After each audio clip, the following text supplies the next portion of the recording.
Assalamualaikum, selamat sejahtera dan hai semua. Anda bersama saya Fatih Saya Cincau dalam sorotan berita mingguan.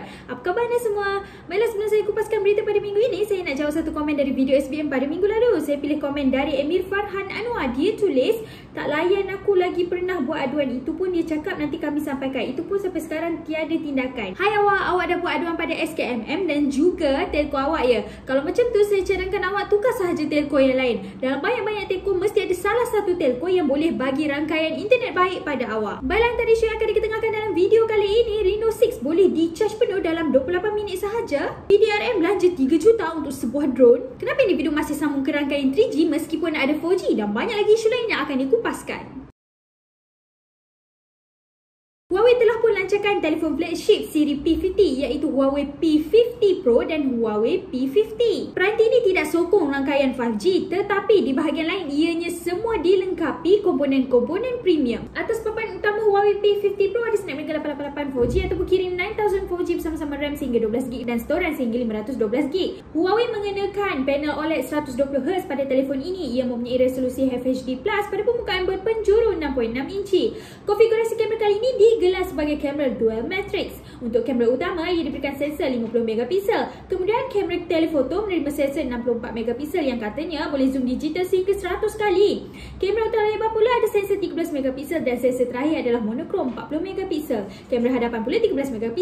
Baterinya berkapasiti 4360mAh. Ia boleh diisi pantas menggunakan Huawei Supercharge 66W ataupun wireless Huawei Supercharge 55W. P50 memiliki spesifikasi hampir serupa dengan P50 Pro kecuali di beberapa bahagian. Huawei P50 ada paparan yang sedikit kecil, namun pada 6.5 inci ia masih dilengkapi panel OLED, cumanya refresh rate padanya adalah 90Hz. Ia menggunakan Snapdragon 888 4G dengan konfigurasi RAM 8GB dan storan sama ada 128GB ataupun 256GB. Kuat kamera pada versi Pro digantikan dengan 3 kamera iaitu kamera utama 50MP, kamera ultralebar 13MP, kamera telefoto 12MP, kamera selfie 13MP sama spesifikasi dengan varian Pro. Huawei P50 ada bateri 4100mAh dan boleh dicas pantas hingga 66W. Telefon ini akan dijual seawal 12 Ogos 2021 di China dan untuk pasaran luar maklumat penjualannya masih belum ada. Huawei P50 Pro boleh didapati dengan harga serendah RMB5,988 bersamaan RM3,925. Manakala Huawei P50 pula serendah RMB4,488 bersamaan RM2,941. Bagi saya model ni biasa je.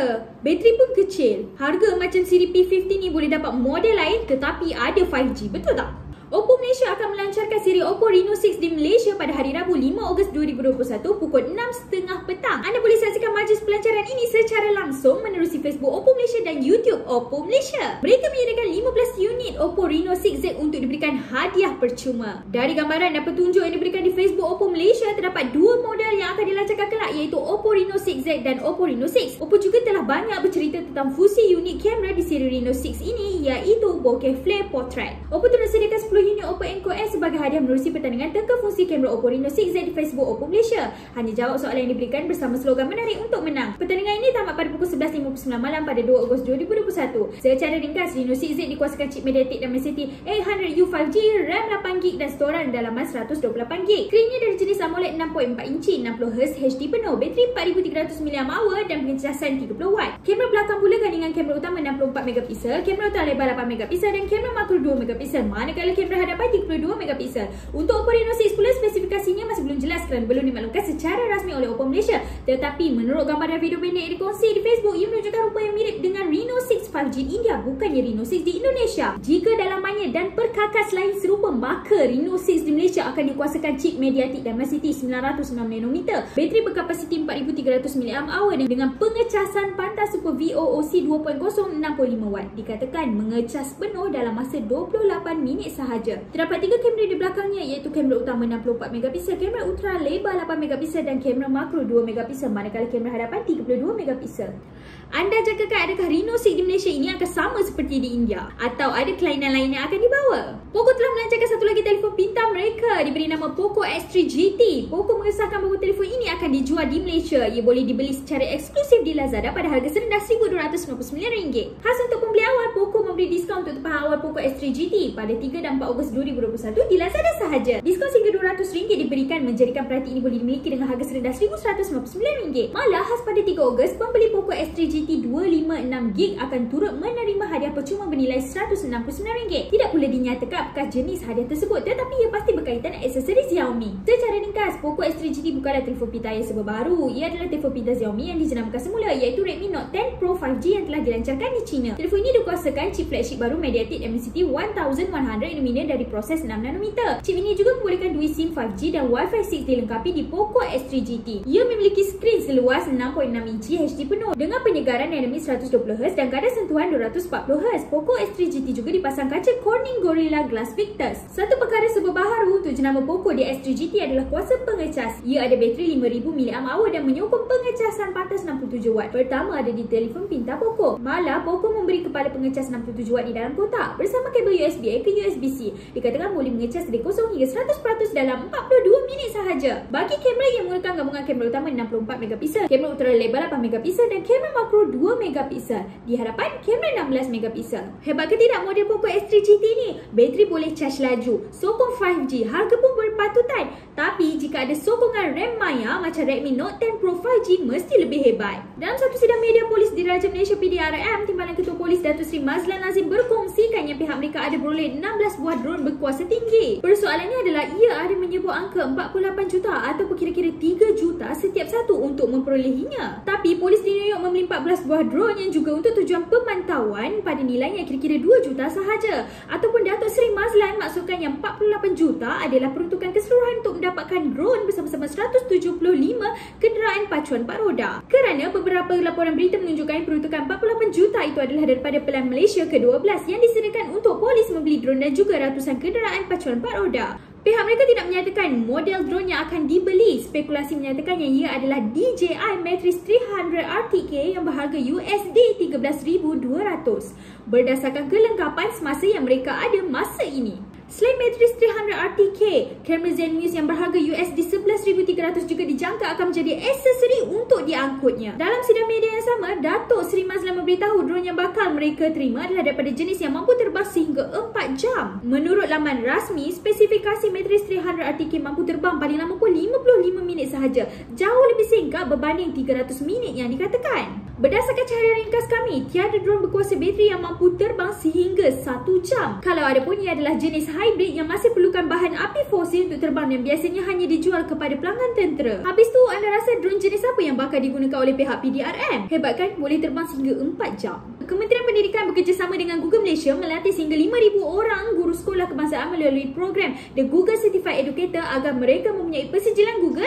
dan ini merupakan sebahagian daripada program persijilan D5. Program ini menjangkau guru-guru yang mungkin tidak mempunyai peluang latihan penguasaan terhadap penggunaan produk Google yang digunakan di dalam bilik darjah maya. Melalui satu perbincangan maya yang bertajuk Guru Pembangkit Transformasi Pendidikan, seramai 4 ahli panel mengetengahkan perspektif mereka tentang pembelajaran digital dan keperluan persijilan Google. Seorang ahli panel merupakan pegawai di Pejabat Pendidikan Daerah Kuching dan baki merupakan 3 orang guru. Mereka semua mempunyai persijilan Google for Education. Berdasarkan perbincangan itu, didapati bahawa sijil ini menjadikan mereka yakin untuk membimbing pendidik lain dengan aplikasi berkaitan dengan Google. Ia juga dapat mengembangkan bahan pengajaran luar buku teks, memudahkan guru untuk melaksanakan tanggungjawab seperti komunikasi berterusan dengan para pelajar serta bantu kerja pentadbiran sekolah. Oleh itu, sekiranya anda guru ataupun anda ada kenalan guru yang perlukan sijil ini, anda boleh mendaftar dengan program The Google Certified Educator dengan layari pautan yang tertera di bawah dan gunakan ID moe-dl.edu.my untuk maklumat lanjut. Nokia telah lancarkan sebuah telefon terhalasan Nokia XR20 dan mereka menggunakan legenda bola sepak Roberto Carlos untuk mereplikasikan sepakan percuma bagi menguji ketahanan telefon pintar ini. Kelihatannya kali saya dan boleh jatuh pada ketinggian manusia biasa tanpa masalah. Bukan itu saja, ia turut berjaya harungi terkena bola yang disepak Roberto Carlos. Atas papan utama, ia ada SoC Snapdragon 460 5G. Nokia membekalkan RAM seluas 6GB beserta storan seluas 128GB. Skrinnya 6.67 inci memiliki resolusi FHD+.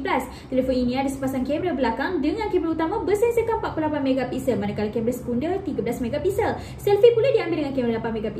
Baterinya berkapasiti 4630 mAh dengan pengecasan 18W. Pengeluarnya menjanjikan 3 tahun naik taraf versi Android bersama-sama dengan 4 tahun kemas kini keselamatan. Nokia XR20 dijual dalam pasaran UK pada harga bermula GB399 bersama anak RAM RM2,332. Anda rasa telefon ini sesuai untuk siapa? Bagi saya, ianya sesuai untuk individu yang banyak bergerak. Tapi dibandingkan dengan Samsung Galaxy S Cover 5, spesifikasinya lebih hebat dan harganya lebih murah. Menurut inisiatif Pelan Jendela oleh Suruhanjaya Komunikasi dan Multimedia Malaysia SKMM, syarikat telekomunikasi secara berperingkat akan mematikan liputan 3G di Malaysia menjelang hujung tahun ini. Penambatan 3G ini kelak akan dipergunakan untuk meluaskan lagi rangkaian 4G serta 5G yang akan datang. Tapi masih ada pengguna yang bergantung kepada talian 3G, menjadikan ia sukar buat syarikat telekomunikasi untuk menutup 3G sepenuhnya. Tinjauan Opensignal antara 1 April sehingga 29 Jun 2021 mengenai pengguna 3G di Malaysia menyatakan terdapat 3 sebab mengapa masih ada rakyat Malaysia bersambung ke 3G sepenuhnya. Pertama, individu tidak melanggan 4G. Dapatan Opensignal menunjukkan sebanyak 81.9% pengguna yang bersambung ke 3G sahaja sudah memiliki peranti 4G dan berada di dalam liputan 4G. Tetapi mereka masih bersambung ke rangkaian 3G, antaranya kerana masih menggunakan kad SIM yang tidak menyokong 4G atau masih menggunakan pelan data tanpa 4G. Kedua ialah tiada peranti 4G. Sebanyak 12% pengguna didapati masih menggunakan peranti 3G walaupun berada di dalam kawasan liputan 4G. Mungkin kerana pengguna memiliki kekangan wang untuk bertukar ke peranti 4G. Sebab ketiga ialah di luar liputan 4G. Hanya 5.6% pengguna yang memiliki peranti 4G tetapi bersambung sepenuh masa ke 3G. Ada 0.5% pengguna tiada peranti 4G dan berada di luar liputan 4G, menjadikan jumlah pengguna di luar lokasi 4G kepada 6.1% sahaja. Opensignal turut menyatakan secara purata pengguna 3G sahaja mempunyai kelajuan muat turun data 3.7 megabit per second berbanding pengguna 4G dengan purata kelajuan 13.4 megabit per second. Malah pengguna 3G bersambung ke rangkaian sekitar 90.9% sepanjang masa berbanding pengguna 4G dengan 98.4% sepanjang masa. Ini membuktikan penggunaan peranti 4G memberi sambungan yang lebih stabil kepada pengguna berbanding 3G. Untuk anda pula, adakah masalah tak dapat rangkaian 4G? Jika ada, sebab apa? Peranti ataupun anda berada di kawasan luar liputan 4G. Sekiranya anda sedang mencari robot vacuum, anda boleh pertimbangkan untuk mendapatkan robot vacuum D-Bot T9. Saya sudah menggunakannya selama sebulan dan kebaikan yang menarik pada robot ini ialah ia boleh bekerja secara senyap, beri bau penyegap udara serentak ketika membersihkan lantai dan mop kotoran degil dengan sekali lalu sahaja. Untuk ketahui lebih terperinci review saya, anda boleh baca artikel D-Bot T9 bibit moden mampu mop kotoran degil dengan satu pusingan di portal Soya Cincau BM. Sebelum kita berpisah, di Instagram Soya Cincau ada reels terbaru iaitu tentang Oppo Reno 6X 5G. Rakan saya sudah cuba uji beberapa bahagian pada model itu seperti kamera dan pembesar suara. Anda boleh tonton reels itu untuk ketahuinya dengan lebih lanjut. Baiklah, itu sahaja perkongsian saya untuk video kali ini. Sekiranya anda mempunyai persoalan atau komen, sila nyatakan di bawah. Jika anda sukakan video ini, sila tekan like dan subscribe saluran YouTube Soya Cincau BM. Ikuti kami juga di Facebook, Twitter dan Instagram. Saya Fatih Soya Cincau. Kita jumpa lagi pada episod yang akan datang. Bye-bye.